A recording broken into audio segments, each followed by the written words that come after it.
Today I am going to share some of my favorite verses of Bible. These texts have been widely misused by skeptics. It's a very interesting fact that many of the atheist and Muslim debaters misquote these verses 100% time. And I believe they will continue to do so. Anyway, let's have a look. Consider yourselves as a Muslim, born in a dedicated Muslim family. What happens to you? If you are going to convert to a Christian, well, let's read few Bible verses. Matthew 10:34-36. Do not suppose that I have come to bring peace to the earth. I did not come to bring peace but a sword. For I have come to turn a man against his father, a daughter against her mother, a daughter-in-law against her mother-in-law. Your enemies will be the members of your own household.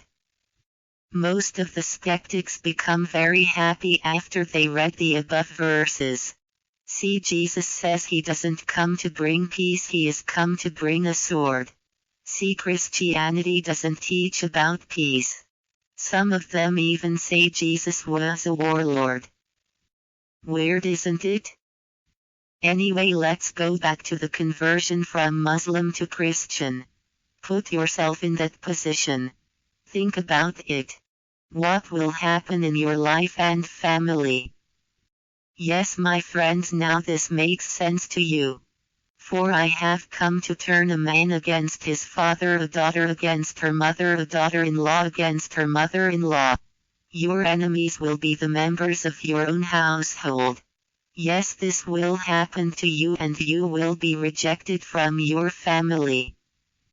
Look what Jesus says next, Matthew 10:37-39. Anyone who loves their father or mother more than me is not worthy of me. Anyone who loves a son or daughter more than me is not worthy of me. Whoever does not take up their cross and follow me is not worthy of me. Whoever finds their life will lose it, and whoever loses their life for my sake will find it. After reading the above verses, if you have working brain and truly dedicated to find the truth, you may ask the following questions. 1. Who is this guy saying to me to love him more than my father or mother or daughter or son? 2. We only need to follow our God. Who do you think yourself by asking me to take my cross and follow you? 3. Asking me to give up my life for you. Who do you think you are? These are some possible questions that may be generated in your mind if you are seeking the truth truly. Since 98% of skeptics are not honest people, I am asking these questions myself and providing the answers myself. Answer is simple. Jesus is asking you to do such things because he knows who he is. Matthew 22:37-38. Jesus replied, love the Lord your God with all your heart and with all your soul and with all your mind. This is the first and greatest commandment. Jesus is God, otherwise the verses like above doesn't make any sense.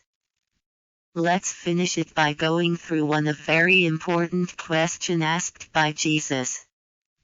Matthew 16:13. When Jesus came to the region of Caesarea Philippi, he asked his disciples, who do people say the Son of Man is? 14. They replied, some say John the Baptist, others say Elijah, and still others Jeremiah or one of the prophets.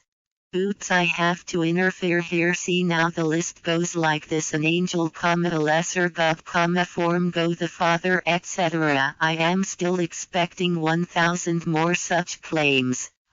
15. But what about you? He asked. Who do you say I am? The best question asked by Jesus in the 4 Gospels. A very special thing about this question is that Jesus doesn't need what the world has to say about him, or what your religion has to say about him, or your parents has to say about him. That question, who do you say I am, is asking to you alone.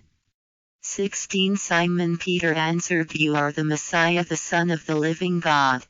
17 Jesus replied, Blessed are you, Simon, son of Jonah, for this was not revealed to you by flesh and blood, but by my Father in heaven. I also go with Peter. Jesus is Messiah. Messiah is God himself. Micah 5:2.